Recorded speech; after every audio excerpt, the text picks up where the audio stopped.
اب اس کو بھی سمجھ لیں، ان کا کانسیپٹ یہ تھا کہ جب آپ سفر پہ جا رہے ہیں، وہ بھی حج اور عمرے جیسے سفر پہ جا رہے ہیں، تو آپ اگر اپنے ساتھ کوئی ساز و سامان رکھیں گے، کوئی سواری لیں گے یا کوئی اور ایسی چیزیں لیں گے، کھانا پینا، کپڑے وپڑے، کپڑوں کی تو خیر وہ نہیں ہے، لیکن کھانا پینا تو آپ نے رکھنا ہے.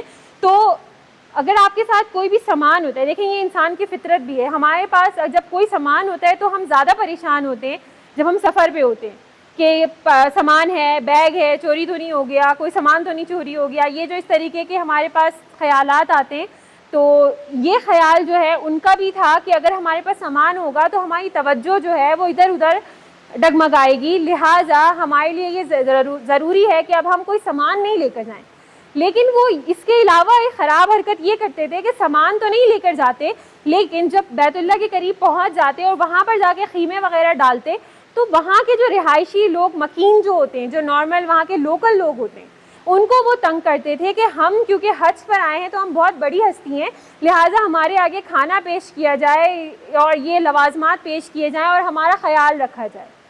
تو یہ مطالبہ ان کا غلط تھا اور ان کا یہ تصور بھی غلط تھا کہ آپ ساز و سامان نہیں لے کر جا رہے اور آپ یہ کہہ رہے ہیں کہ یہ تقوی کے خلاف ہے. تو آپ صلی اللہ علیہ وسلم نے پھر آ کر اس بات کی تردید کی اور اس بات کو حج کی شرائط میں سے ایک شرائط بنا دیا.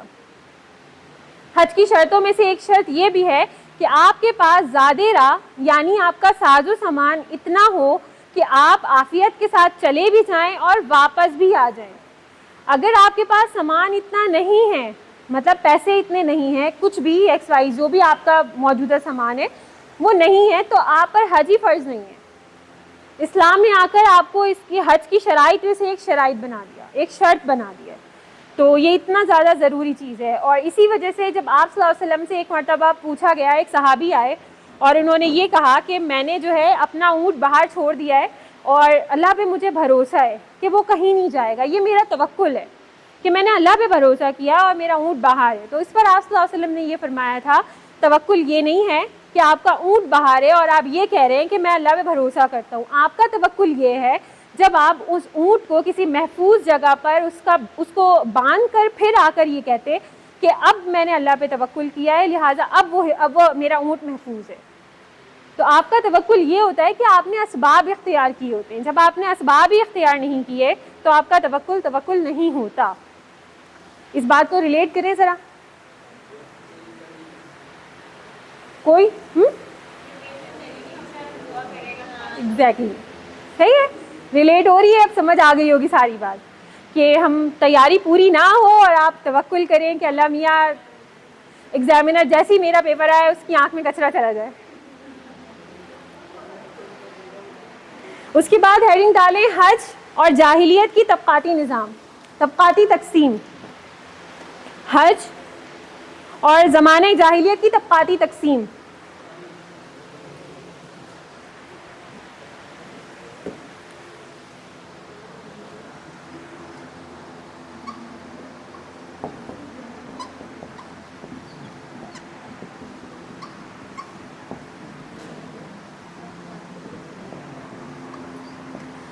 حج اور زمانہ جاہلیت کی طبقاتی تقسیم.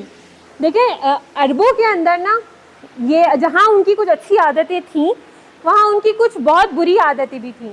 وہ یہ تفاوت کرتے تھے کہ ایک اچھی نسل کا ہے اور ایک بری نسل کا ہے، ایک اچھے قبیلے سے تعلق رکھتا ہے، ایک کسی نچلے درجے کے قبیلے سے تعلق رکھتا ہے، تو لہٰذا اس کا لیول وہی ہے اور ایک دوسرے کا لیول وہی ہے. اس کو بھی ریلیٹ کر سکتے ہیں آپ آج کی پاکستانی سوسائٹی سے، ٹھیک ہے کہ آ جائیں. ویسے یہاں سے بھی نہیں دکھے گا، یہاں پہ بھی ریفلیکشن زیادہ ہے. بیٹھ جائیں. تو یہ دو کالم بنائے، صرف دو پوائنٹس لکھنے ہیں. ایک ہے صاحب ثروت لوگ اور دوسرے ہیں مفلوق الحال. صاحب ثروت اچھے گھرانے سے، اچھے قبیلے سے، مال و دولت جن کے پاس زیادہ ہو وہ والے لوگ کہلاتے ہیں. مفلوق الحال غریب لوگ بیچارے جو چرواہے ہوتے ہیں، جو کھیتی باڑی کرنے والے لوگ ہوتے ہیں، مزدوری کرنے والے، یہ وہ لوگ ہیں.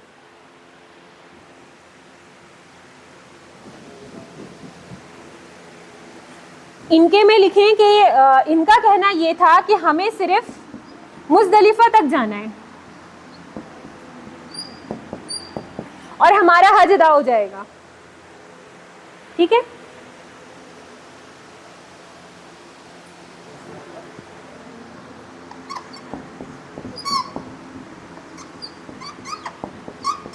جو صاحب ثروت تھے ان کا کہنا یہ تھا کہ ہمیں صرف مزدلفہ تک جانا ہے اور یہاں جا کر ہمارا حج ادا ہو جائے گا، کیونکہ ہم نے آ کر صرف حاضری دے دی ہے، لہٰذا اللہ تعالیٰ نے، کیونکہ ہم اللہ کے بہت قریبی لوگ ہیں، لہٰذا ہماری صرف حاضری سے ہی ہمارا حج ادا ہو گیا، ہمیں عرفات جانے کی ضرورت ہی نہیں ہے۔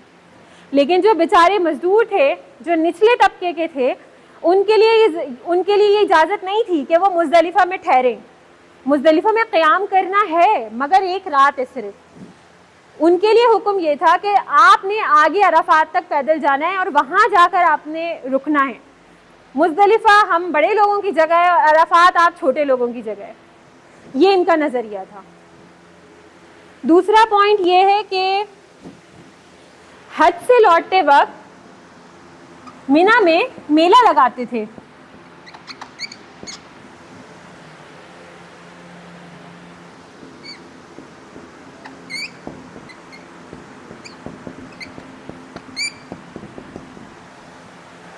اب یہ لوگ جو تھے، جب ان کا حج ادا ہو جاتا تھا تو واپس آتے ہوئے یہ مقام جو مینا ہے وہاں پر بھی آپ نے تھوڑا قیام کرنا ہوتا ہے، یہ وہاں پر میلے لگاتے تھے۔ عرب کے میلے کیسے ہوتے تھے؟ کوئی بتائے گا؟ ان کے فیسٹیولز میں کیا ہوتا تھا؟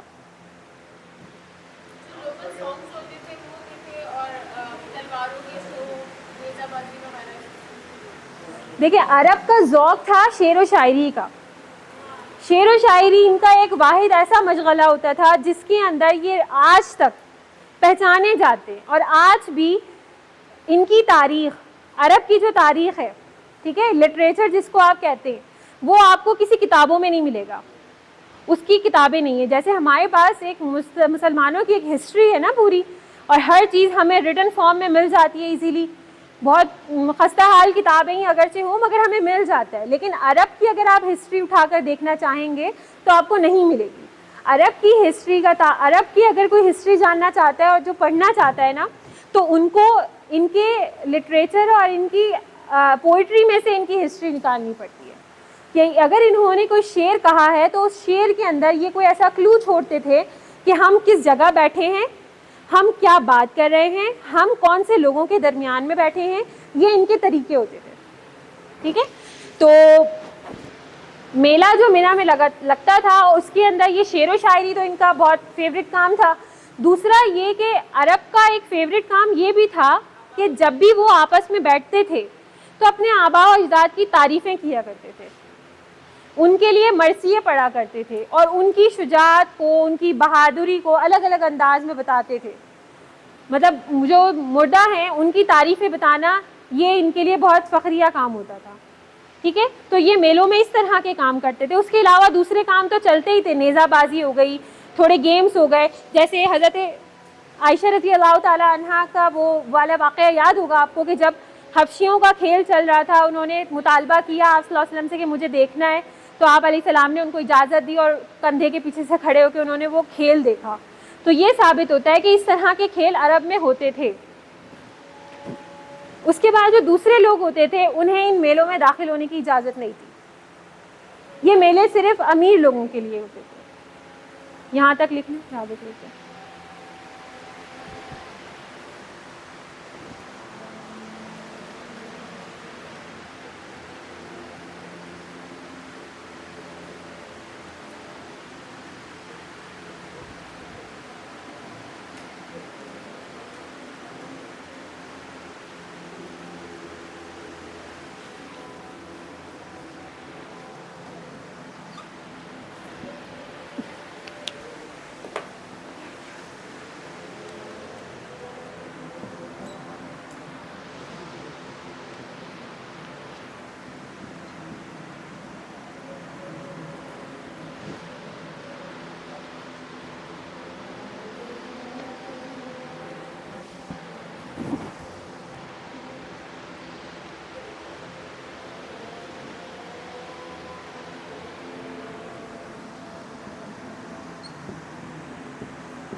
اس کے بعد ہیڈنگ ڈالیں حج بیت اللہ میں حضرت ابراہیم علیہ السلام کو مرکزی حیثیت، حضرت ابراہیم علیہ السلام کی مرکزی حیثیت، حج بیت اللہ میں حضرت ابراہیم علیہ السلام کی مرکزی حیثیت.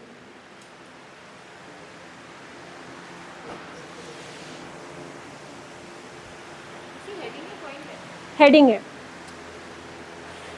یہ کچھ وہ ہیڈنگس ہیں آپ لوگوں کی جو کچھ نہیں تو کم سے کم رٹی رٹائی تو نہیں ہے، جو آپ کو ہر بکس میں ملیں گی، ہر پیپر میں نظر آ جائیں گی. یہ ان سے کچھ ہٹ کرے، تو آپ کوشش کریں ان کو اپنے پیپر میں ایڈ کریں. حج بیت اللہ میں حضرت ابراہیم علیہ السلام کی مرکزی حیثیت، یہ ایک ہیڈنگ ہو گئی. اب اس کو سمجھ لیں، اور جو میں باتیں آپ کو بتا رہی ہوں اگر تو آپ کو اس کا پوائنٹس بنا کر یہاں اسی ہیڈنگ کے نیچے کچھ نوٹ کرنا ہے تو آپ اس کو نوٹ کر لیں. ٹھیک ہے، دیکھیں ہم جو کہہ رہے ہیں نا،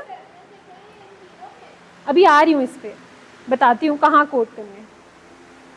ویسے یہ جب ہم قرآنی دلیل دیں گے تو یہ آیاتیں اس سے ہیں، حج کی فرضیت کے بارے میں قرآنی استدلال، قرآنی دلیل یہ ہیں ساری.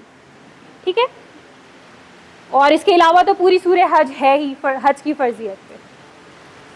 اچھا، یہ جو میں نے آپ کو ہیڈنگ لکھوائی ہے نا کہ حضرت ابراہیم علیہ السلام کی مرکزی حیثیت، تو حضرت ابراہیم علیہ السلام کا لقب کیا ہے؟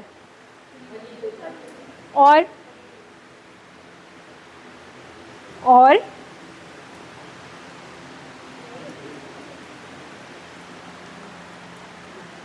ان کو کیا اعزاز حاصل ہے؟ حضرت ابراہیم علیہ السلام کو ایک ایسا اعزاز حاصل ہے جو کسی اور نبی کو نہیں ہے. جی، اور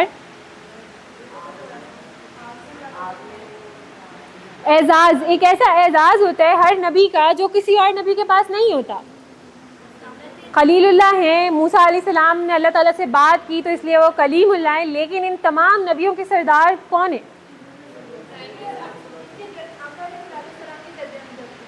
نہیں، آپ صلی اللہ علیہ وسلم کے نہیں، یہ تمام نبیوں کے جد امجد ہیں.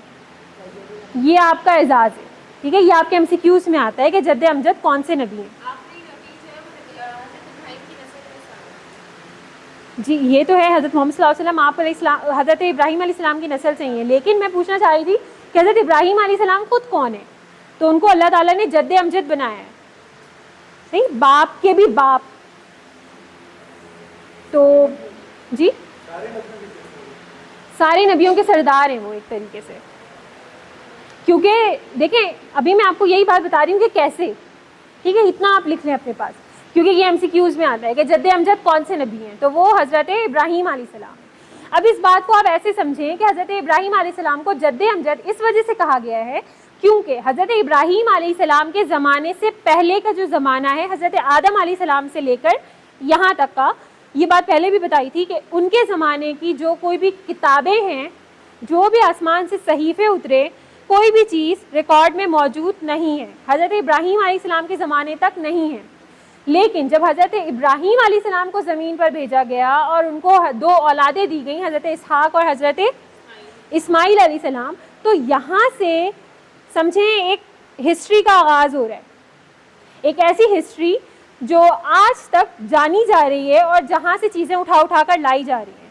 حضرت ابراہیم علیہ السلام سے پہلے جتنی بھی چیزیں تھیں وہ چیزیں ہمارے پاس ریکارڈ میں موجود نہیں ہیں. ہاں، اگر تو کچھ موجود ہے تو وہ صرف اتنا جس کو ہم اسرائیلی روایات کہتے ہیں. اسرائیلی روایات کا مطلب یہ ہوتا ہے کہ ایسی تاریخ سے اٹھائی ہوئی کوئی ایسی باتیں جو لوگوں کی صرف سنتے ہم تک پہنچی ہیں. کوئی اس کی اوتھینٹیکیشن کی گارنٹی نہیں ہے، کچھ نہیں کہہ سکتے کہ کتنی سچ اور کتنی غلط ہے. جیسے یہ جو بھی آپ کو بتایا تھا کہ بیت اللہ کو آسمان پہ اٹھا لیا گیا، تو یہ بھی اسرائیلی روایات سے ہی ہم تک پہنچی ہے. کسی نے اس کو آسمان پہ اٹھتا ہوا دیکھا نہیں، یا آپ صلی اللہ علیہ وسلم نے اپنے زمانہ حیات میں کبھی اس بات کی دلیل نہیں دی کہ حضرت نوح علیہ السلام کے زمانے میں ایسا ہوا تھا. یہ اسرائیلی روایات ہے جو ہم تک پہنچی ہے. اور اس کا حکم یہ ہوتا ہے اگر آپ اس پر ایمان لائیں، اس کو سچا مانیں تو بھی ٹھیک ہے، اس کا انکار کریں تو بھی ٹھیک ہے. جیسے حدیث کا انکار نہیں کیا جا سکتا، ویسے اسرائیلی روایت کا انکار کیا جا سکتا ہے. اتنی بات یہاں تک کلیئر ہے؟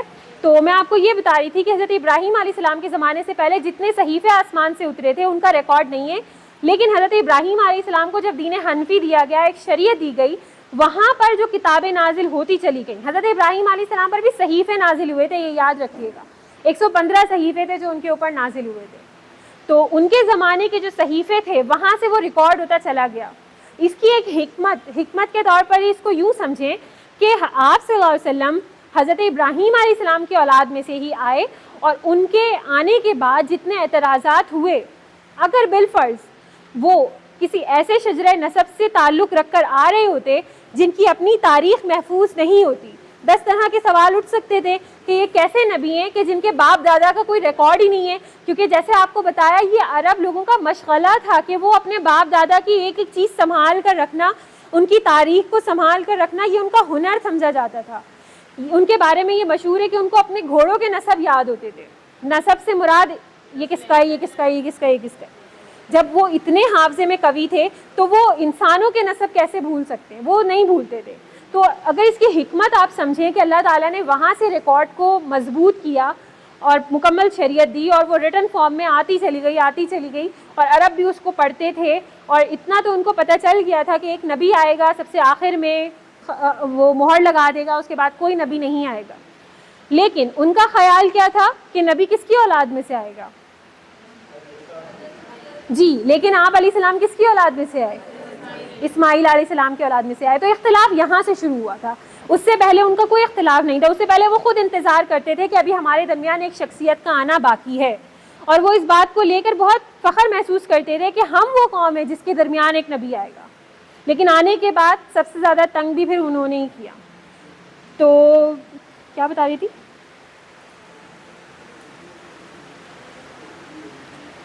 تو آپ کو یہی بتا رہی تھی کہ حضرت ابراہیم علیہ السلام کے زمانے سے چیزیں ریکارڈ ہوتی چلی گئیں، اور حضرت حضرت اسماعیل علیہ السلام کی صرف ایک نسل ہے، وہ آپ صلی اللہ علیہ وسلم ہے. لیکن حضرت اسحاق علیہ السلام سے کون کون آیا؟ حضرت اسحاق کے بیٹے کون ہیں؟ حضرت یعقوب علیہ السلام کے بیٹے، اور حضرت یوسف علیہ السلام کے 10 بھائی اور ان کی 10 نسلیں. ٹھیک ہے. اس کے بعد حضرت عیسیٰ علیہ السلام تک جتنی بھی قوم آئی ہے وہ آ رہی ہیں حضرت اسحاق علیہ السلام سے. حضرت اسماعیل علیہ السلام سے صرف ایک ہی آئے، اور وہ تھے آپ صلی اللہ علیہ وسلم. ٹھیک ہے. اور یہاں پر آ کر ان کا سلسلہ ختم ہو جاتا ہے. اس کے بعد مزید یہ سلسلہ آگے نہیں چلا ہے، یہیں پر ختم ہے. تو یہ وہ حکمت ہے جس کی وجہ سے حضرت ابراہیم علیہ السلام کو جد امجد کہا گیا ہے.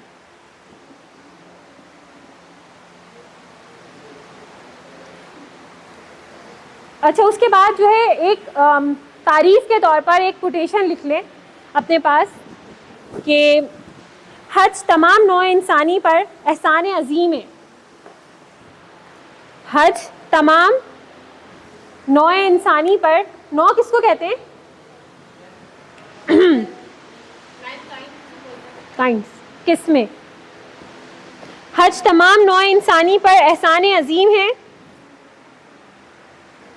جو دعا ابراہیمی کا نتیجہ ہے.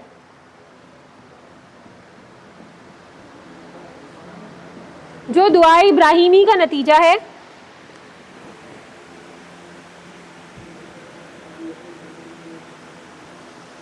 کہ دنیا کو عظیم نبی عطا کیے گئے، کہ دنیا کو عظیم نبی عطا کیے گئے.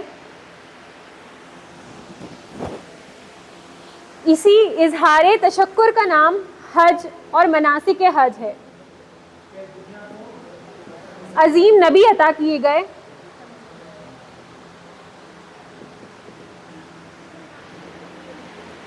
عظیم نبی عطا کیے گئے، اسی اظہار تشکر کا نام حج اور مناسک حج ہے.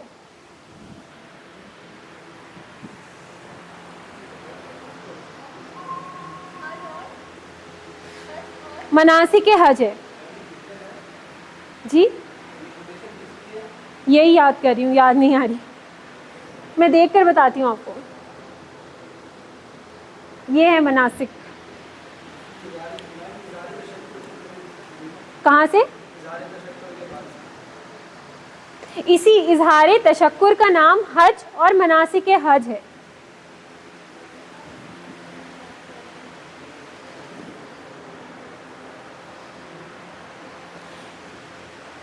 یہ اس وجہ سے کوٹیشن یہاں کوٹ کروائی گئی ہے کہ حضرت ابراہیم علیہ السلام کی ہی دعا تھی کہ اللہ تعالیٰ زمین پر ایک ایسے نبی کو مبعوث فرمائے جو پوری دنیا کی قیادت کرے گا اور پوری دنیا میں اللہ تعالیٰ کے کلمات کو بلند کرے گا. کیونکہ حضرت ابراہیم علیہ السلام بھی ایک ضعیف العمر تھے. انہوں نے اپنی اولادوں کی پرورش کی, اس کے بعد ان اولادوں سے اولادیں چلیں, لیکن وہ خود وہ عظیم کام نہیں کر سکتے تھے جس عظیم کام کا اللہ تعالیٰ نے ان سے آگے کا وعدہ لیا تھا. میں بتا دوں گی آپ لوگوں کو, گروپ میں بتا دوں گی.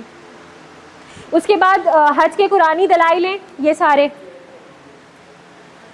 کوٹیشن پوچھ رہے ہیں نا کس کی ہے, تو یہ تو بہت غلط بات ہے نا, کیوں نہیں ہے. میں نے اتنی دفعہ کلاس میں کہا, نمبر بھی لکھا, کیوں نہیں ہے.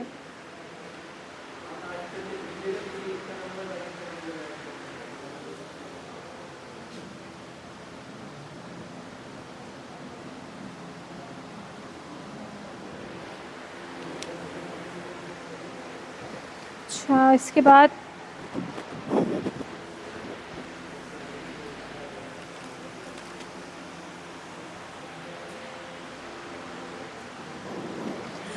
ہیڈنگ ڈالے مناسک حج کی بنیادیں. مناسک حج کی بنیادیں.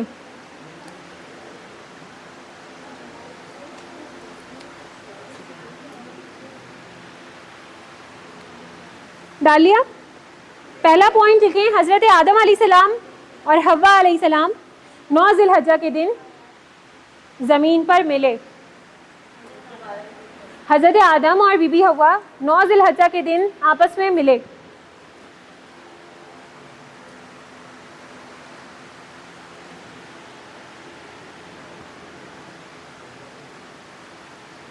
حضرت لکھ لیا. دوسرا پوائنٹ لکھیں جی, بیت اللہ کے پاس خانہ کعبہ کا جو پوائنٹ ہے. دوسرا پوائنٹ لکھیں, حضرت ابراہیم علیہ السلام اور حضرت اسماعیل علیہ السلام کی قربانی کے نتیجے میں قربانی فرض ہوئی.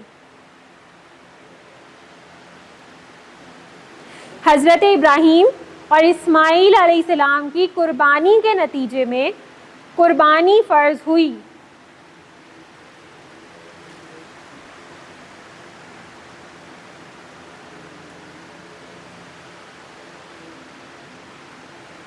تیسرا پوائنٹ لکھیں,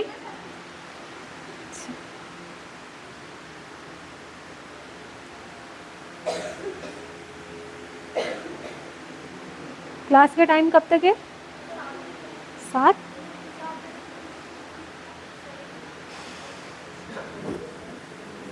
تیسرا لکھیں جمرات پر کنکری. جمرات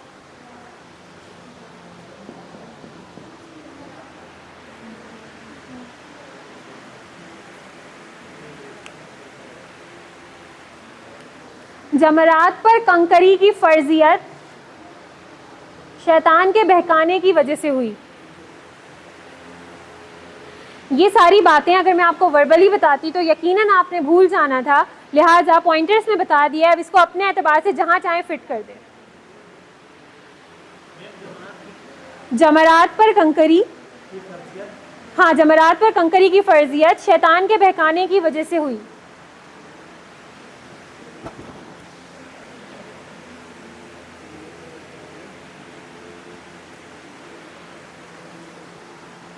ہو گیا. تعمیر کعبہ کے وقت, اگلا پوائنٹ, تعمیر کعبہ کے وقت حضرت ابراہیم اور اسماعیل علیہ السلام نے 2 چادریں زیب تن کی ہوئی تھیں. تعمیر کعبہ کے وقت حضرت ابراہیم اور اسماعیل علیہ السلام نے 2 سفید چادریں زیب تن کی ہوئی تھیں.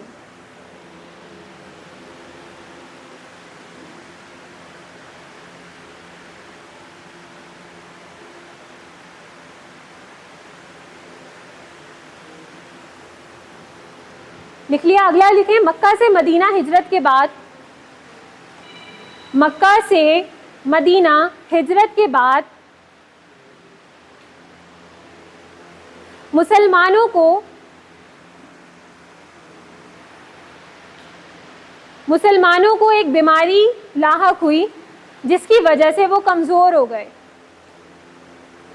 مکہ سے مدینہ ہجرت کے بعد مسلمانوں کو ایک بیماری لاحق ہوئی جس کی وجہ سے وہ کمزور ہو گئے.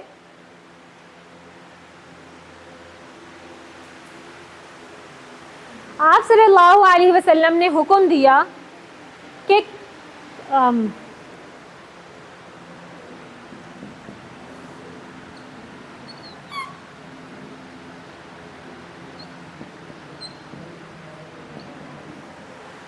آپ صلی اللہ علیہ وسلم نے حکم دیا کہ حج کے دوران کندھے اچکا کر چلیں.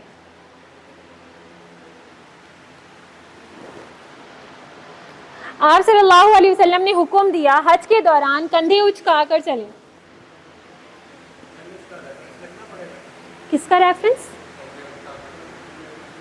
یہ تو میں آپ کو بتا رہی ہوں نا, اس کا حکم دیا گیا تھا. یہ ورڈ پھر سمجھ نہیں آتا اس لیے لکھ دیا.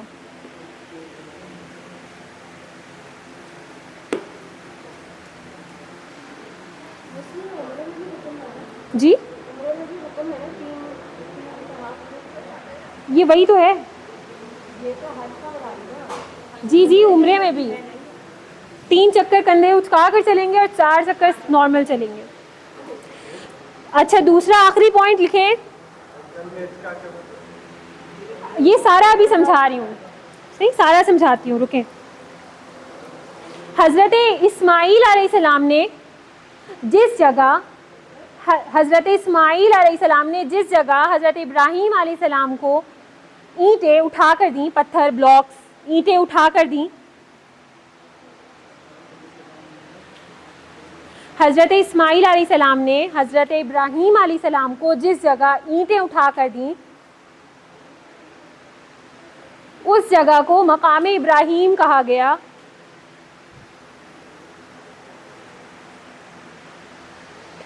اس جگہ کو مقام ابراہیم کہا گیا.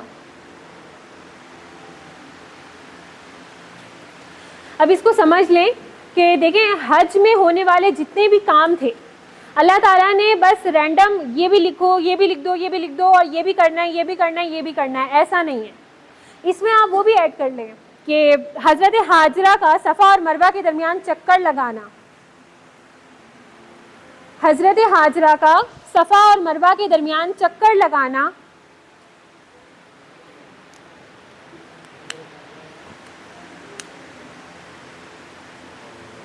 بریکٹ میں سعی لکھ لیں, حج کا رکن قرار دیا گیا. حضرت ہاجرہ کا صفا اور مروہ کے درمیان چکر لگانا, اور آگے بریکٹ میں سعی لکھ لیں, اس چکر لگانے کو سعی کہتے ہیں, حج کا رکن قرار دیا گیا.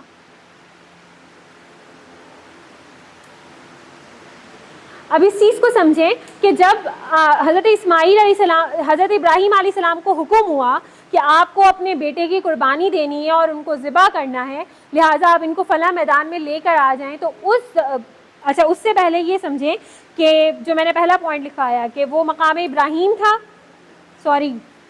خانہ کعبہ کا جو ایریا ہے وہ تھا, اور 9 ذی الحجہ کا دن تھا جس دن حضرت ابراہیم اور بی بی حوا, حضرت آدم علیہ السلام اور حضرت حوا علیہ السلام ایک جگہ پر آ کر ملے. ٹھیک ہے, اس کے بعد جو حضرت ابراہیم اور حضرت اسماعیل علیہ السلام کی قربانی کا جتنا واقعہ ہے, یہ قربانی کا جو واقعہ اور ان کی ایک ایک چیز اللہ تعالیٰ کو اتنی زیادہ پسند آئی کہ حج کے فرائض میں سے ایک فرض بنا دیا گیا کہ جب تک آپ قربانی نہیں کریں گے آپ کا حج مکمل نہیں ہو سکتا. صحیح.